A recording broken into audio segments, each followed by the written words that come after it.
हरे कृष्णा, राधे राधे। आपका मेरे चैनल पर स्वागत है। आप सभी को सफला एकादशी की ढेर सारी शुभकामनाएं। सफला का तात्पर्य है सफलता। मान्यता है कि इस एकादशी का व्रत करने से सारे कार्य सफल हो जाते हैं, इसीलिए इसे सफला एकादशी कहा जाता है। इसका पालन करने से मनुष्य को 5 सहस्र वर्ष तपस्या करने का पुण्य फल प्राप्त होता है। वही पुण्य श्रद्धापूर्वक रात्रि जागरण सहित सफला एकादशी का उपवास करने से मिलता है। ब्रह्मांड पुराण में वर्णन आता है कि एक दिन महाराज युधिष्ठिर और परम भगवान श्री कृष्ण के बीच महत्वपूर्ण विषयों पर चर्चा हो रही थी। ऐसे में महाराज युधिष्ठिर ने अत्यंत विनम्रता पूर्वक एकादशी के विषय में जिज्ञासा प्रकट की। तो भगवान श्री कृष्ण ने कहा, हे नृपश्रेष्ठ, पौष मास के कृष्ण पक्ष की एकादशी का नाम सफला एकादशी है। इस दिन प्रत्येक व्यक्ति को भगवान नारायण के विग्रह की आराधना करनी चाहिए। ये एकादशी तिथि सर्वव्रतों में श्रेष्ठ है और जो इस दिन गंभीरतापूर्वक एकादशी व्रत का पालन करता है वो मेरा अत्यंत प्रिय बन जाता है। और ये व्रत कैसे करना चाहिए तो सुनिए। इस दिन भक्त को देश, काल और परिस्थिति के अनुसार फल, धूप, पुष्प इत्यादि से मुझ परम पुरुषोत्तम भगवान का ध्यान करना चाहिए और संपूर्ण रात्रि जागरण करके मेरे पवित्र नामों का जप और कीर्तन करना चाहिए, क्योंकि इस व्रत के पालन पर पूरी रात्रि जागने वाले भक्त को पृथ्वी पर 5000 वर्ष तपस्या करने का फल प्राप्त होता है। चलिए अब इस व्रत से जुड़ी हुई प्राचीन कथा का श्रवण करते हैं। पौराणिक कथा के अनुसार चंपावती नगरी में एक महिष्मान नाम का राजा राज्य करता था। उसके 4 पुत्र थे। उन सब में लुम्बक नाम वाला बड़ा राजपुत्र महापापी था। वह पापी सदा परस्त्री और वैशागमन तथा दूसरे बुरे कामों में अपने पिता का धन नष्ट किया करता था। सदैव ही देवता, ब्राह्मण, वैष्णवों की निंदा किया करता था। जब राजा को अपने बड़े पुत्र के ऐसे कुकर्मों का पता चला तो उन्होंने उसे अपने राज्य से निकाल दिया। तब वह विचारने लगा कि मैं कहाँ जाऊँ, क्या करूँ। अंत में उसने चोरी करने का निश्चय किया। दिन में वह वन में रहता और रात्रि को अपने पिता की नगरी में चोरी करता तथा प्रजा को तंग करने और उन्हें मारने का कुकर्म करता। कुछ समय पश्चात सारी नगरी भयभीत हो गई। वह वन में रहकर पशु आदि को मार कर खाने लगा।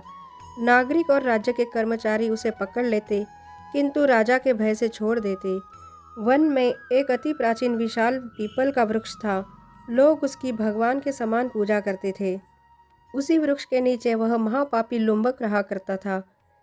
इस वन को लोग देवताओं की क्रीड़ा स्थली मानते थे। कुछ समय पश्चात पौष कृष्ण पक्ष की दशमी के दिन वह वस्त्रहीन होने के कारण शीत के चलते सारी रात्रि सो नहीं सका। उसके हाथ पैर अकड़ गए। सूर्योदय होते होते वह मूर्छित हो गया। दूसरे दिन एकादशी को मध्याह्न के समय सूर्य की गर्मी पाकर उसकी मूर्छा दूर हुई। गिरता पड़ता वह भोजन की तलाश में निकला। पशुओं को मारने में वह समर्थ नहीं था, अतः पेड़ों के नीचे गिरे हुए फल उठाकर वापस उसी पीपल वृक्ष के नीचे आ गया। उस समय तक भगवान सूर्य अस्त हो चुके थे। वृक्ष के नीचे फल रखकर कहने लगा, हे भगवान, अब आपके ही अर्पण है ये फल, आप ही तृप्त हो जाइए। उस रात्रि को दुख के कारण रात्रि को भी नींद नहीं आई। इसके उस उपवास और जागरण से भगवान अत्यंत प्रसन्न हो गए। उसके सारे पाप नष्ट हो गए। दूसरे दिन प्रातः एक अति सुंदर घोड़ा अनेक सुंदर वस्तुओं से सजा हुआ उसके सामने आकर खड़ा हो गया।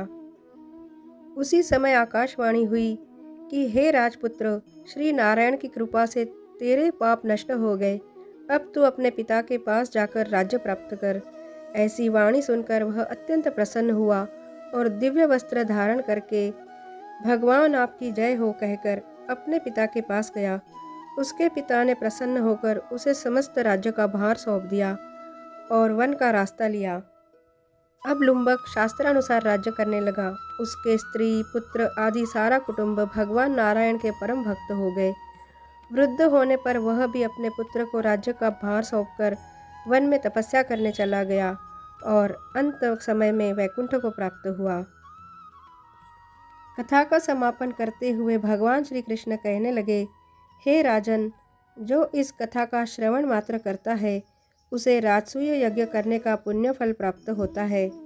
उस मनुष्य के सारे भौतिक कष्ट दूर हो जाते हैं और उसे आध्यात्मिक लोक की प्राप्ति होती है। अतः जो मनुष्य इस परम पवित्र सफला एकादशी का व्रत करता है उसे अंत में मुक्ति मिलती है। जो नहीं करते वे पूंछ और सींगों से रहित पशुओं के समान है। इस सफला एकादशी के महात्म्य को पढ़ने से अथवा श्रवण करने से मनुष्य को अश्वमेध यज्ञ का फल मिलता है। तो यह थी सफला एकादशी की कथा और महात्म्य। यह वीडियो आपको कैसे लगी कमेंट में ज़रूर बताना और मेरे चैनल को लाइक शेयर और सब्सक्राइब ज़रूर करना। हरे कृष्णा, राधे राधे।